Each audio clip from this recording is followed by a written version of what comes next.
Welcome to Expressions of Leadership. I'm your host, Michele Kawamoto Perry. In every episode, we explore how people from educators and artists to executives and entrepreneurs lead with authenticity, rise through adversity, and share the wisdom they've gained along the way. Today's guest is someone whose leadership lives in the stories he tells and the spaces he helps create. Jeremiah Higgins is a radio host, executive producer, and founder and director of programming for Evolve Entertainment Network and Radio Evolve, where he curates original programming that celebrates the most fascinating voices in music, culinary, and pop culture, and elevates leaders from all walks of life. His own radio show, The Jeremiah Show, is now in its 20th season and reaches over 120,000 listeners weekly in over 100 countries. And the YouTube channel has garnered close to 3 million views. Beyond the mic, he's designed, built, and advertised more than 200 venues, hotels, and cultural spaces worldwide. Jeremiah, welcome to Expressions of Leadership. I'm so excited to have you on the show. I'm so excited to be here, Michele. Thank you for inviting me. This is such a successful show. I feel I'm pinching myself. I can't believe I got invited on. And thank you for that really great introduction. That was beautiful. Now, Jeremiah, before the radio show, before hospitality projects and global platforms, there's a story you've shared about being 4 years old and being forced to learn how to swim, confronting fear head on. Why does that moment still stand out for you? Michele, I can remember standing on the edge of the diving board. And you know how the top of the water was like emerald sea, right? It's all shiny and sparkly. And I'd never been in a pool that large. And I'm on the deep end over the diving board, and I'm looking over the edge at the water below, and I see the light turquoise water in the shallow end. But then below me, I see how dark it is, and it's shimmering. And that was the summer that Jaws came out in the movies. And I swore that Jaws was right below me in that shimmering blue pool. So I just jumped. And I think if I look back at a lot of decisions where I was scared or I had fear in business or in personal life, anywhere in life, I've sort of used that that real quick decision, jump. Doesn't mean I didn't think about jumping before, but I know that if I don't jump, I'm not going to go anywhere. So it's just taking that leap of faith. But once you did, you realized it's not so bad in here. No, yeah, you get over the fear I think that's the only way you get over the fear is to just jump or to face it head on. And you realize after you did that it wasn't anything really to be afraid of anyway. Now, also, you moved schools frequently as a kid and were often the new person in the room. How did that experience shape your ability to connect with people? I moved 12 years of school, right? High school. I moved 11 times, or I went to 11 new schools. So, yeah, you're right. I was always the new person. And a lot of times I was only there six months. I wasn't even there the full year.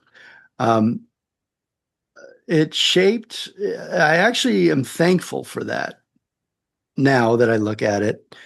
At the time, I always just wanted to have friends and stability and get to know people longer than a few months. But now when I look at it, it really helped me get past the fear of being the new person and meeting people for the first time and trying to catch up to speed to where they were in life at that time of life, and then become friends and get to know them. That takes a little time, and it doesn't happen in just 6 months. So I had to accelerate everything, and I've used those skills that I learned again, avoiding fear and just kind of jumping in and getting to know people I've used those skills for everything I do in business and personal life. I mean, they've really helped me all these years. They were a benefit, not nothing to regret. And you originally studied film and creative arts and writing. What pulled you towards storytelling? Well, I think life is storytelling, and if you're telling the right story or if you're involved in the right story, it makes it so much better. But I've always been interested in storytelling. When I would say, my first 5, 6 years of life, when I was really young, I wanted to be a writer, and I had this dream of dressing up in suits and living in London and writing novels. I have no idea where I got that idea. I used to like Harriet the Spy, that children's book, and I think she was a writer and she lived in New York, so I kind of probably adopted a little bit of that. But I wanted to be a writer. That's all I wanted to be. So I would take books and I would rewrite them and try to figure out how sentences were put together. I'd take my cartoon books and I'd turn them into stories, full novels. And then I decided I wanted to be a cartoonist. So for the next 10 years, I practiced art and I practiced how to capitalize all my words and make captions and cartoons. And I loved the Bloom County political cartoon. I didn't understand it, but I loved the characters and the writing and Burke Breeze, who was the author. That leads me up. That gets me through high school. All through high school, I still wanted to be a cartoonist. I actually was a cartoonist for a couple different newspapers. One of the newspapers being the Santa Barbara City College here in Santa Barbara. I was their cartoonist and their satirist, and then at that same time I was working at a restaurant. I didn't go to college right out of high school. I was working at a restaurant. I was managing a restaurant, and the owner um, suddenly lost it, the restaurant. And as he was plotting his next move, his next restaurant, he was going to open another one, and I was his manager. So we're sitting on a couch, and I see the Vanity Fair Hollywood issue on the table, on the coffee table. And I thought, I'm so tired of managing restaurants. I'm so tired of the hospitality business and serving people. I'm going to go into I'm going to follow my love of film, my love of storytelling, and go get a film degree. At UCLA was my choice.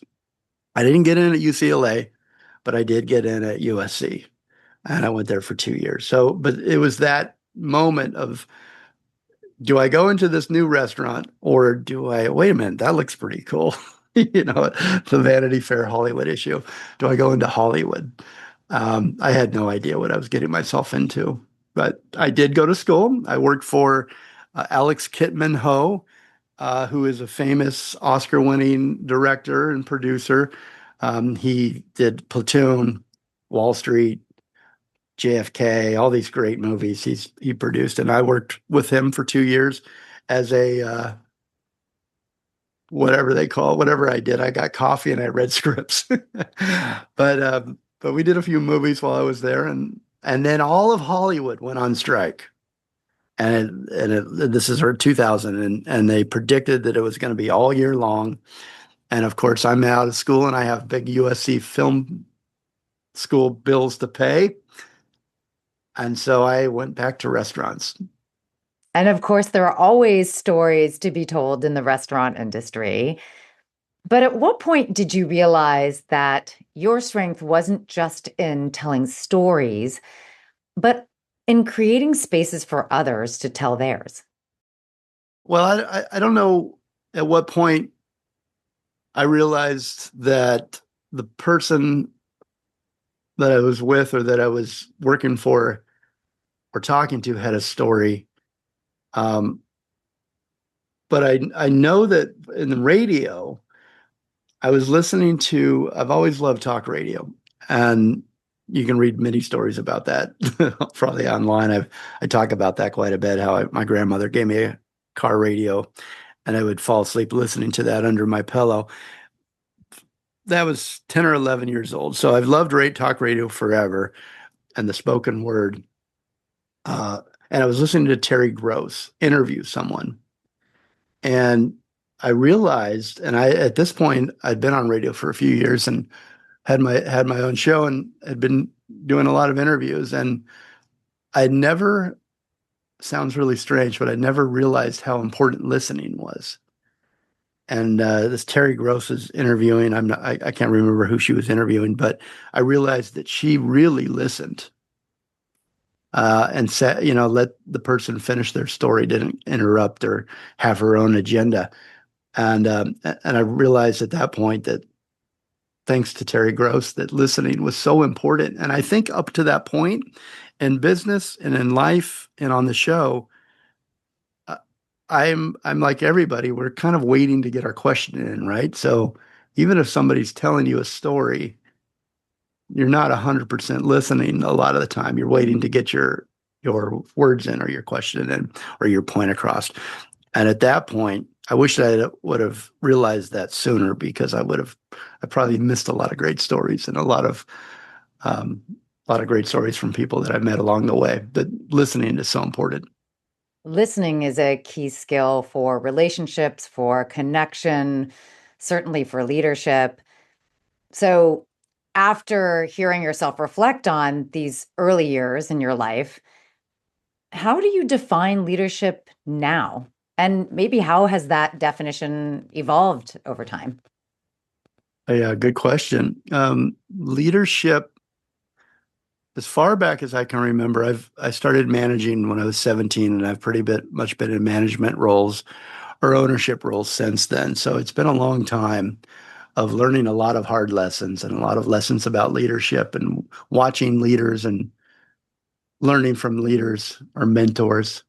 Um, but I feel like from the beginning, leadership for me has always been doing by example, or there's nothing that I won't do in a restaurant, wash dishes or clean toilets, or if I'm the general manager, I don't care. It doesn't matter. So it's in the restaurant business, it's been leading by example, getting in there and doing the hard work alongside staff. And that really buys you a lot of credibility, that showing people that work for you that you don't mind rolling up your sleeves and doing anything that you've asked them to do. Um, but I have learned lessons about, not teaching enough, not letting go enough, maybe too much control over the years, wanting things to be exactly the way I want them and perfect. And but I've learned lessons by a few staff members that have stepped up and said, "That's not right. I can do it this way." And then realizing that there are better opinions, there are better methods that you've got to be open to all those as well. And open, if you're really going to lead by example, you've got to lead by also listening and supporting other ideas. So I think that's changed over the years. I remember a staff member that really got upset with me, and I thank her to this day that she was brave enough to stand up against me and tell me I was wrong, and what I learned from that. To this day, I thank her. Well, we're going to take a quick break. And when we come back, we'll explore how Jeremiah turned instincts of confidence and curiosity and connection into a global platform behind the microphone. Don't go anywhere. True transformation starts from within. The Forward Project partners with organizations to create meaningful culture shifts and develop leaders who inspire real change. If your team is ready to move forward with purpose, visit www.theforwardproject.co. Welcome back to Expressions of Leadership. I'm your host, Michele Kawamoto Perry, and today I'm joined by the radio host, executive producer, and director of programming at Radio Evolve Santa Barbara, Jeremiah Higgins. Now, Jeremiah, what initially prompted you to start Radio Evolve, and what values or principles were non-negotiable for you as you shaped Evolve Entertainment Network?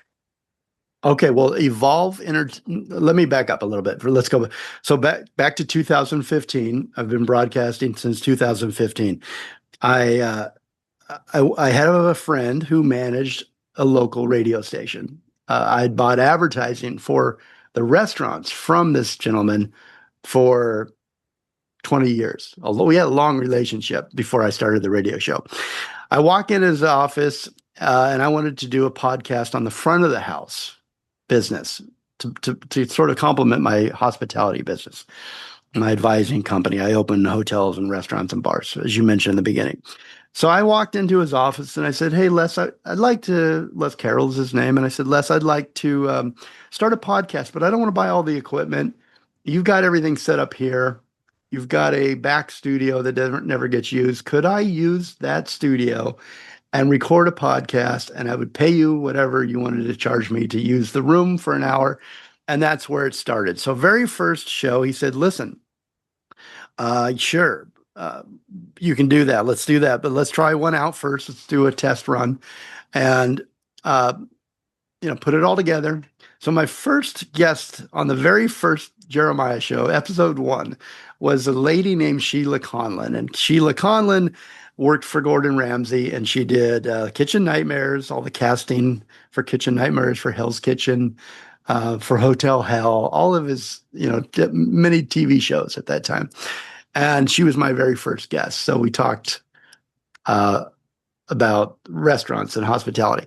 I was so nervous I could not sit down. I stood at the mic. I had three co-hosts because I didn't want to do it alone. I was scared. And I stood, they sat. Sheila was on the telephone. This is before Zoom, even 2015. Okay. So then give the audio to Les. He listens to it. He calls me in his office. He points to a stack of folders on his desk, about 10 folders, and says, uh, "Why didn't you do a radio show? This is great. You did a great. Let's do a radio show. Let's put you on the air." I mean, you can imagine how happy I was. I loved radio all my life. Couldn't believe now I've got a radio show. All right. So about halfway through, I started meeting different hosts or inviting different hosts to do the show with me, like Mike Gormley, like Mariel Hemingway. The list goes on. There's quite Will Knox. There's all these people that wanted to also do a show or a podcast. So about halfway, maybe 2 or 3 years in, I started letting them on my show, and then we developed shows for them. So we've got, I think maybe 12 shows that we developed. That's where Evolve Entertainment comes in. So I've formed a company to, oversee these different podcasts. I would help them get up and off the ground. Most of them recorded in the studio there, and I advise them in ways to build their shows. To answer your question now, it comes in at this part. Evolve Entertainment had to be, if you wanted me to produce your show, and I did this all free of charge for many, many years. It was all pro bono work, and I put a lot of time. I put about 20 hours a week in each show. But if you wanted to be under that label, the Evolve Entertainment label, it had to be a show that evolved the conversation, that evolved the ideas and the inspiration. It had to be positive. I didn't want to, even though I love Howard Stern, Adam Carolla, all these guys, I didn't want to be a shock jock. I didn't want anybody that I was producing to be a shock jock. I didn't want trolls or negative complaining. I mean, there's thousands, millions of shows like that out there, and all those people do a great job at whatever they do. But I wanted to be one place that you could be positive. You'd tune in because it was a positive experience. And so that now leads to Radio Evolve. We've slowly syndicated, and we grew a lot of these shows, including mine, across more radio stations. So right now we're on 12 stations.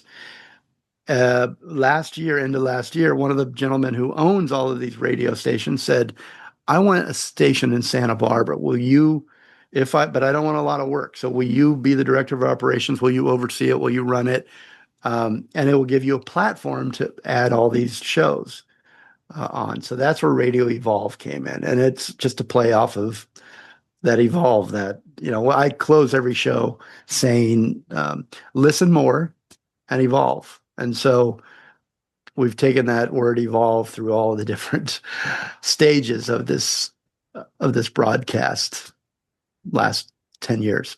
Such an amazing story. And now, of course, the Jeremiah Show is in its 20th season, as I said in the introduction.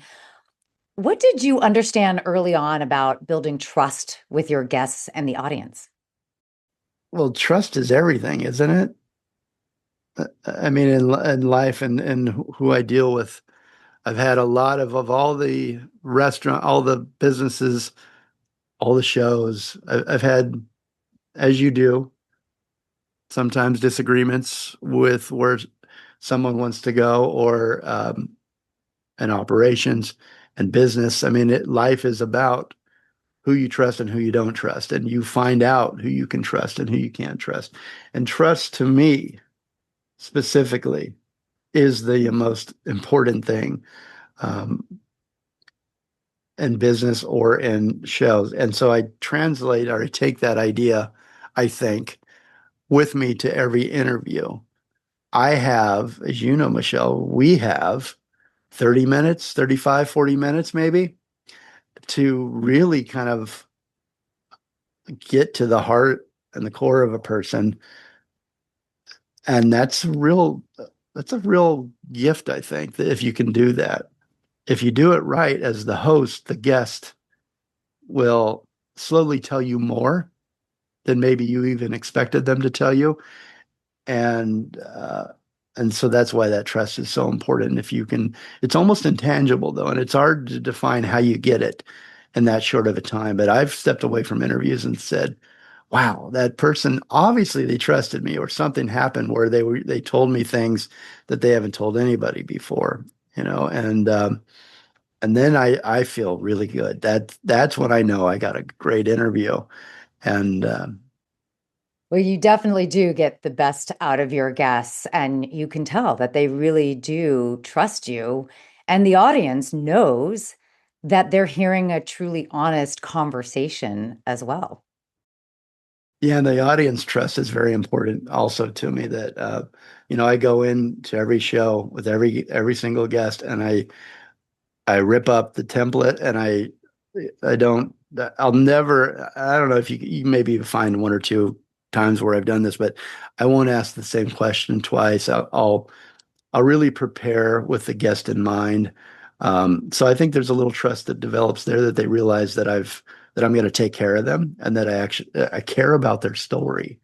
And I think that's the most important thing. If I care about their story and we've all got one, and if we're able to share that story and open up and trust the person we're talking to, um, there's gold there, and there's gold there for the listener as well. And they trust that they're going to get something original and new, and they're hopefully going to find out something about my guest that hasn't been uh, questions that haven't been asked 100 times. And then it's also listening, and if they feel safe that they can keep going and they can tell you more than maybe they wanted to sometimes because you're listening. And you've interviewed more than 1,400 guests, a lot of guests. Speaking of listening, what are you listening for that goes beyond someone's reputation or resume, if you will? If you listen, you can hear in their voice um, that I don't know how to explain it, put it into words perfectly, but you can hear in inflections of their voice, um, the way you can feel they want to carry on a sentence. You can listen for emotion, and you can almost predict in a way that there's something there that they want to share. Um, but it's also, again, that's where you've got to have that ear and you've got to, be looking at them and watching their mannerisms. And again, I think if we can do that, all of us in our daily lives and with the people around us, and whether it be business related relationships or personal relationships. If you pay attention, it's all there. And I think people want to be heard fully. And that doesn't just mean the words, that also means really seeing them, seeing what's going on in their face and hearing the emotion behind the words, like you said, by the intonation. Mhm. And that's true deep listening. Yeah, because I mean, you think about it, you, me, at the end of the day, we want to be seen, appreciated, and heard, right? I mean, it's really, we have really basic needs that we'd like met in some way. And even if it's just for an hour that a lot of times I get my guests will write me or call me afterwards and say, that was so much fun. That was so great. But I know they're walking on air because they got to share their story with someone who cares to hear it. Hmm. So, and again, that goes all the way back for me to that your first question and your second question of moving around, and being, um, how do you break through? How do you reach somebody in such a short time Hmm. and make you valuable to them and the same way, the other way around. It's again, I think you said it at the beginning, listening is such a skill. And it's so hard to do. Why is it so hard to do? Isn't it sometimes? Sometimes I guess we get excited. We want to share our story. And what are the leadership lessons that you've learned through the conversations that you've hosted? I've interviewed some pretty impressive people, yeah, for sure, through life, from all walks of life and all sorts of success stories. I think that what I take, if I had to put them all in a bag and say what was the one thing or two things that I learned, most everyone that I've interviewed has had to struggle and had to work really, really hard to get to their success. And we look at, let's say you take a celebrity, for instance, and you look at their life and you think, oh, they just got there. They were there. They've been there. But you don't know all the things that they went through and what the lesson that I take on leadership from the life stories that I've heard, all the life stories I've heard from very successful people, is that they don't give up and they just get up. And if they get knocked down, they find a way around it. They find a solution. They're not complainers, at least not to me. They're searching and they're hopeful and unrelenting in their goal, the end goal, whatever that is for them. And I take a lot of inspiration from that. And any leadership position that I happen to be in, that you know, I remember the pain and the suffering is shared, and we all go through it. And then there's just how we get through it that really makes a leader and someone worth admiring. Well, Jeremiah's talent and leadership doesn't stop at the mic. We're going to take a short break, and when we return, we'll talk all about what it takes to lead through hospitality, experience, and space. Leadership isn't just about strategy, it's about people. The Forward Project helps organizations cultivate strong, adaptable leaders who create thriving workplace cultures. If you're ready to invest in your leadership team, visit www.theforwardproject.co to learn how. You're listening to Expressions of Leadership with Michele Kawamoto Perry. And today's guest is Jeremiah Higgins, a storyteller whose leadership spans media, hospitality, and culture. Well, Jeremiah, through Evolve Hospitality Advisors, you've helped design and manage, as I said, over 200 venues worldwide. What did hospitality teach you about leadership that media didn't?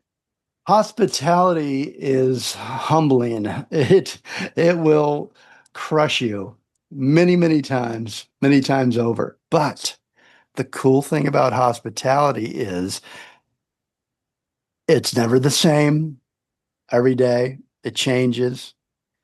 You meet people from around the world that you would probably never get an opportunity to talk to or to meet. What I learned in hospitality is also to, you're there to create an experience.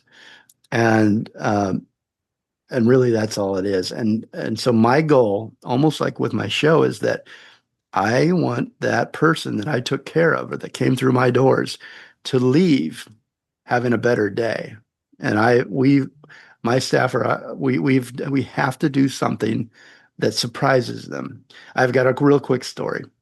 There's an actor, I'm going to forget his name, but he was on 24. He played a villain, the TV show 24 back in the day. He would come in every day, great villain. And he was European, he's from Spain, and he would ask for at the end of his meal an espresso. Our espresso machine, just like almost every espresso machine in every restaurant in America or across the world, would break down constantly. It was broke down more than it was alive. And he would come in every week after shooting 24, get a great meal, and then he would want an espresso. Uh, and time after time, I had to tell him it was broken. It was just a joke. So maybe the fifth time he comes in, I run across the street to the coffee bean and I order him an espresso and I run it back right when he's finishing up his meal. And you wouldn't believe how his demeanor changed and how his face lit up. And but he didn't say much, but he drank the espresso and then he left. He called up a little bit later and said how that was the most special thing, and he couldn't believe I did that. And then on his next Friday visit, he brought the entire cast of 24 and stood at the front door. There's like 30 people, and he said, "We want Jeremiah, we want Jeremiah's section." But I've always thought like I you know that's the kind of thing if you can do something like that, or even if it's just a smile, do something that's hospitality and that's leadership and showing your staff that you'll go through those. Nothing's too great to improve somebody's day. No task or deed, and that's what hospitality is all about. And speaking of celebrities, you've also worked alongside high profile partners and creatives. What helps you to align that vision while navigating potentially strong personalities? Yeah, and there's been a few. uh, but I'll talk about Mick Fleetwood when we did his restaurant in Maui. Fleetwood's on Front Street. I it took me a while he was a very friendly guy, but it took me a minute to get close enough to him to actually develop a relationship. And I'll never forget one time we were at Mastro's in Beverly Hills, and we had all just raised all the money for the restaurant, so we're out celebrating. And he's across the table, and I'm across the table. And Mick stands up. He sees me eye to eye, stands up, and he pretends like he's going downstairs. You know that trick where you're like getting lower and lower and lower behind the table as he comes around to my side. So I'm laughing already.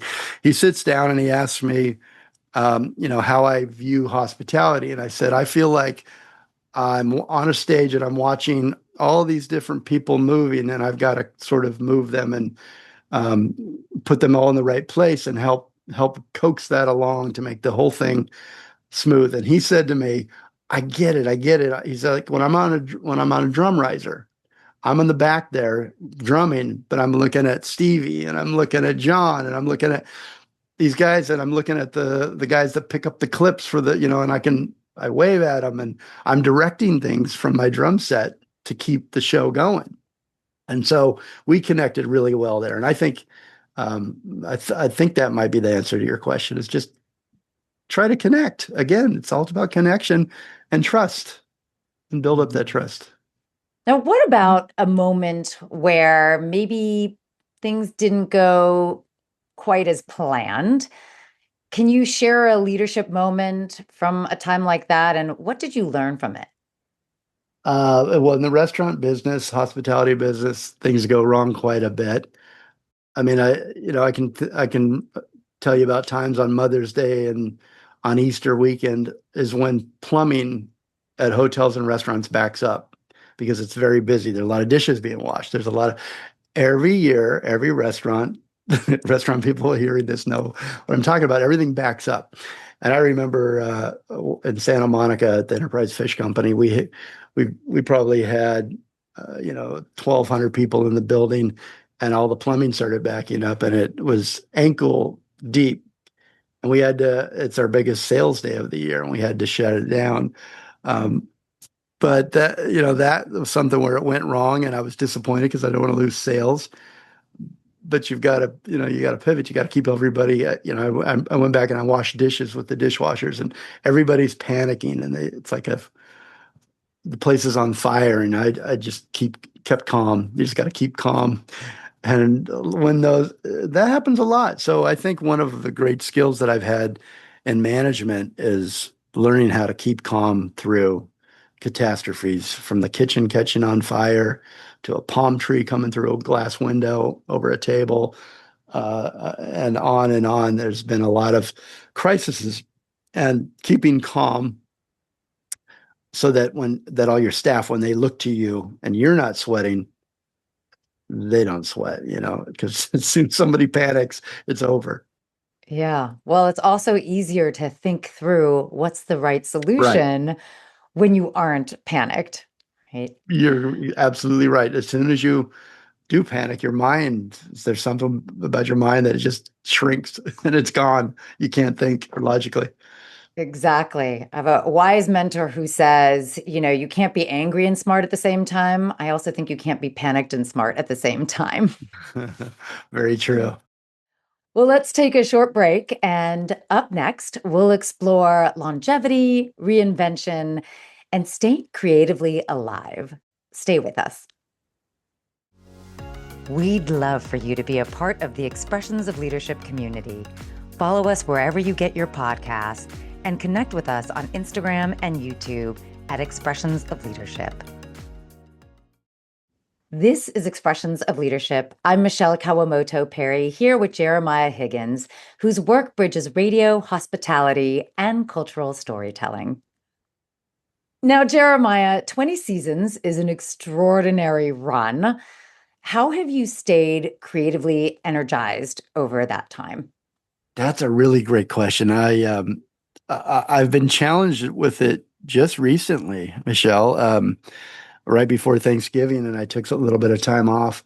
I do 3 shows a week, every week, and I don't normally take any time off. So I was burnt out right before Thanksgiving, but I don't tell anybody that because I've got some, people that are counting on me, and I can't go down that road. But I was like, I don't know, I don't know if I gotta, well, I'm working on a series called the Hollywood Composers Series, and I've interviewed almost 20 of the biggest composers in Hollywood to do these Hollywood scores, movie scores. And I mean, coming up with new questions and new ways to find out about this person that I'm interviewing was is challenging. And I won't lie, because I owe it to them, to my guest, to bring something new and original with their story, is the way I feel about it. And I feel that way about every guest. So you got to forget about how many there've been, and can I bring it again, and can I bring something valuable to this person who is my guest. Um, I get up at 6 or so, 7, the day of an interview, and I just start digging into as much as I can. Listen, if they're a musician, listening to as much music as I can, and then the ideas start coming to me again, and I get re-inspired, and I zero in on the one person that I'm going to talk to today, and I'm going to make it the very best interview I can. But it is, I won't say the burnout isn't always there. It's just I can't give into it because I still want to tell them a lot. I want to still tell another 1,400 stories. I was actually thinking about yesterday, how long is it going to take me to get to 10,000? I can't quit before 10,000. But that's a lot of interviews. I think what's real important for all of us, especially there's so much going on, there's so much your emails, your business on top of the shows. There's just your social life, what you should be doing, what you are doing, and the obligations that you have. There's just so much, and you've got to, when you feel burnout, I think just stop and until you feel ready to go again, right? Even with what we're doing, just take care of yourself. And what other signals tell you that it's time to maybe evolve, whether it's a format or a platform or your role? I do that quite a bit, actually. I've used the first of the year, like right now, to as a marker. So I'll look at my intro music. I'll look at promotions I'm doing. I'll look at format. I'll change, from a three break structure to this year I went to a one break structure, commercial break. Um, I look at, segments like we've got coming up. I'm working with a gentleman named Lash Ferry, who owns a company called Distinctive Assets. And Lash, for 30 plus years, has provided all of the swag and the swag bags at the Emmys, the Oscars, the MTV Awards, the Grammys, all of them, all the big award shows. He builds these swag bags, right? That everybody wants, and they're worth 30 grand plus each bag. Well, Lash Ferry and I are going to do a segment for each award show. We're going to give away bags, and we're going to talk about the products that and how they get in the bag, because that's a whole process. Imagine everybody wants to be in those swag bags and go home um, with Leo DiCaprio or Rihanna. Not all of them get in there, so that's the whole fun. And Lash is a great guy, but I look at segments like that. We're going to do that. There's a segment I'm doing. One of my sponsors is Kuzin Matcha. And so we're doing mixology and drinks with Kuzin Matcha, with matcha, this matcha maker that he's invented. Um, but reinvention is I would say comes to mind usually when I'm burnt out and like, how do I re-excite myself? I'm not sure. I don't want to ever change a formula that my listeners like, but in the beginning, I started with three co-hosts, and that went all the way up till about 2020 with COVID. And it was more of we talked about pop culture, we talked about movies, we talked, everybody went around the room, and it was a more interactive. Now, I think my biggest um, evolving moment of reinvention was when I went to interviews one on one. I got rid of all the extra people around me on air so that I could just focus on a guest. And I've been doing that for about 5 years. I don't know what's next, but I always want to reinvent, and I'd love to hear from listeners what they'd like to hear. But I feel like I'm in a pretty good space right now. This is probably my formula, in-depth long form interviews. Well, what helps you to decide what you're going to hold on to or what you're going to let go of? Okay, here's a good answer for you. In film school at USC, I had one of my first classes, first professors. I'm up front and eager, taking notes. And he talks about some movie that came out that weekend. And he goes, it failed at the box office. We look at the box office numbers. It failed at the box office. You know why? No, why? Why did it fail? What's your formula? What do you know? And he said, because I didn't see it. And I actually use that in a lot of my decision making. I think, when I go see that, it's going to be a failure because I'm not going to, they didn't get me. They didn't pull me in with the trailer or whatever. I feel the same way about a book or a TV show or a restaurant or anything that is something you need to maybe support or make a choice in. I go back to that, what I see it, what I listen to it. So to answer your question, I guess what makes me decide to keep it or decide to get rid of it or decide that it's time to change format is, am I interested still? And I think if we all use that instinct, we'd you'd find that it makes a lot of the right calls and forecasts and foresees the future pretty well for you. Then how has your understanding of success changed as you've grown as a leader? Success was all about numbers in the restaurants. We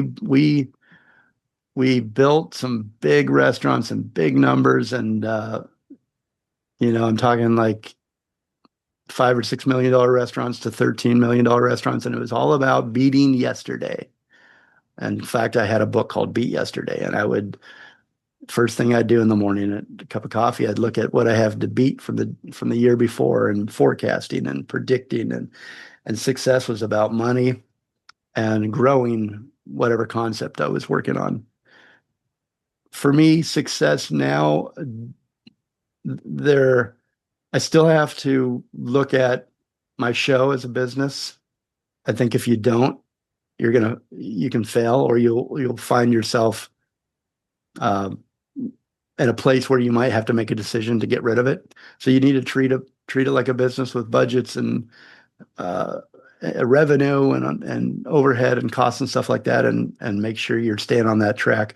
But success ultimately for me now is, am I happy doing what I'm doing? I've really gotten better over the last couple of years of getting rid of the people that drain me or that don't contribute to my daily happiness. And really, at the end of the day, it sounds selfish, but if you're not happy, if you're not enjoying what you're doing, you'll have a lot more, I think, challenges to get there, wherever there happens to be. And for me, it's realizing what just doesn't work anymore for me, and how much time I've spent in my youth putting energy into people and things that didn't really matter. And I didn't even really care about it, but I told myself I did. So success for me, I think, is having the time for myself, and having being happy as much as possible with what I'm doing and how I'm treating people, et cetera. We're going to take one last break. And as we head into our final segment, we'll look ahead to vision, legacy, and what comes next for Jeremiah Higgins. By partnering with Expressions of Leadership, you'll reach an audience of professionals passionate about leadership and growth. For sponsorship opportunities, please contact us at letstalk@expressionsofleadership.com. Welcome back to Expressions of Leadership. I'm your host, Michele Kawamoto Perry, and we're closing out our conversation with radio host and hospitality genius, Jeremiah Higgins. I've graduated to genius. Look what happens in an hour. That's why you want to get on Expressions of Leadership. Well, Jeremiah, looking ahead, what excites you most about the future, personally or professionally? What excites me in 2026, in 2025, I'm like, this sounds like a perfect year. We've been through all the 2024 and the COVID, and I'm like, 2025, this is going to be the perfect year. It just sounds like a perfect year. Well, I think, and then it was okay. 2026, I am excited because I've got guests lined up on my show that I just can't wait to talk to, and I can't wait to share with you.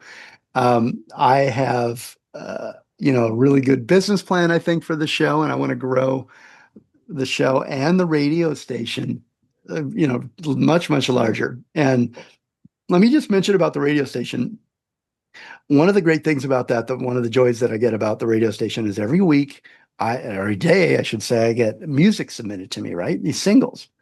And every Monday, I put aside time to download all the music that I get and then put it on the radio station if it fits. And only one song has not made it over hundreds.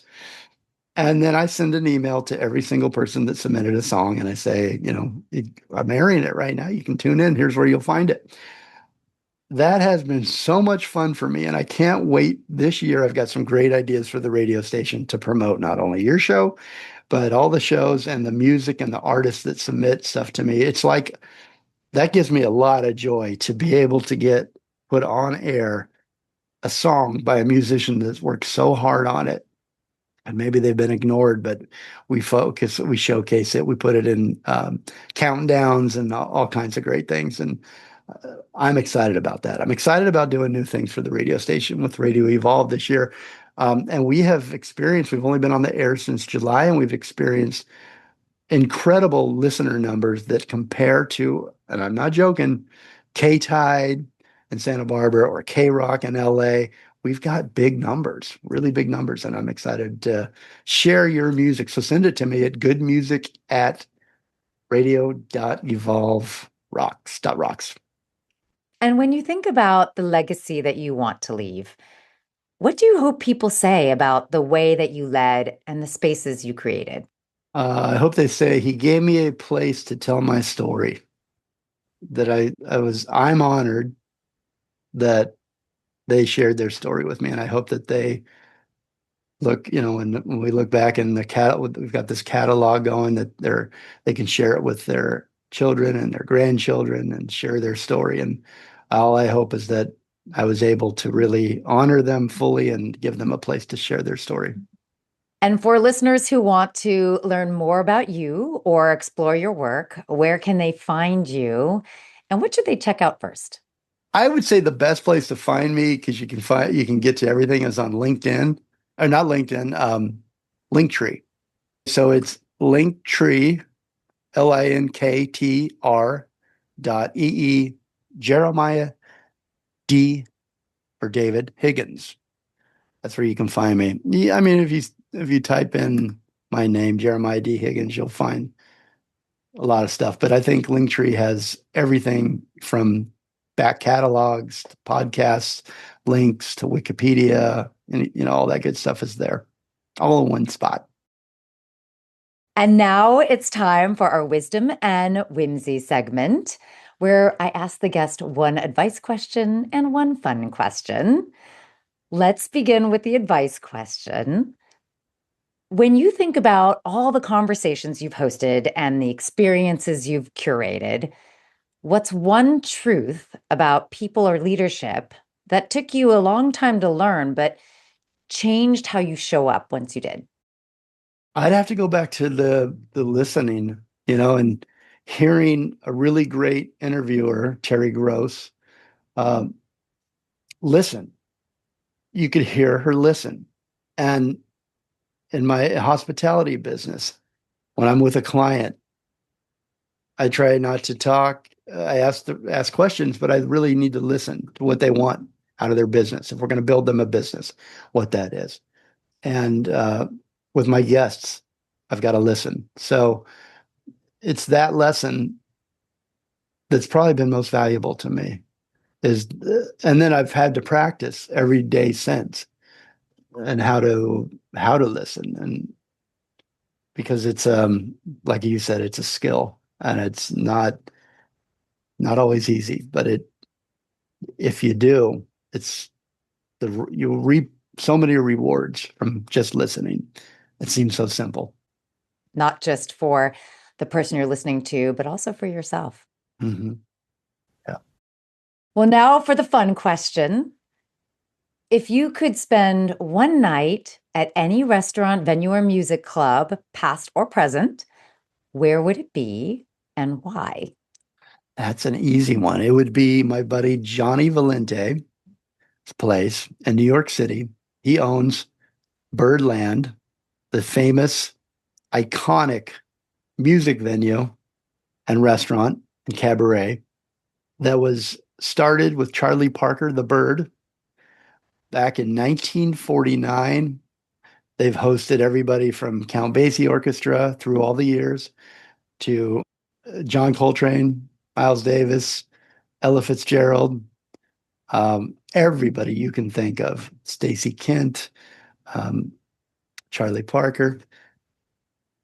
In fact, there was a big fight out front right when they opened with Miles Davis, the police, and Miles Davis got in a fist fight. But it's been there since 1949. It closed down briefly, and then Johnny bought it back from Charlie Parker's wife, his widow. and he's been running it since the early 80s. Uh, it's it's got a lot of history.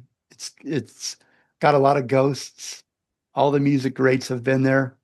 When I talk to any musician on any interview, doesn't matter who they are, and I ask them where they would love to play, they want to play the stage at Birdland. That's like the Mecca. That's like the promised land. You made it if you've played the stage at Birdland. And I love to get a table, nice cold, ice cold martini, table right up in the front.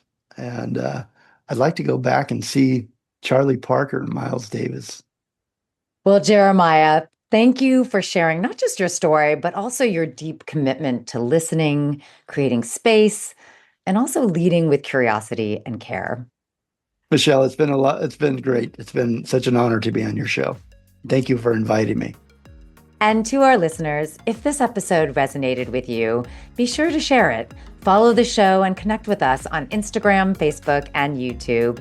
You can also tune in to Expressions of Leadership every Saturday and Sunday at noon on Radio Evolve Santa Barbara at radioevolve.rocks. I'm Michele Kawamoto Perry, inviting you to reflect on how you're creating space for others in your own leadership. See you next time.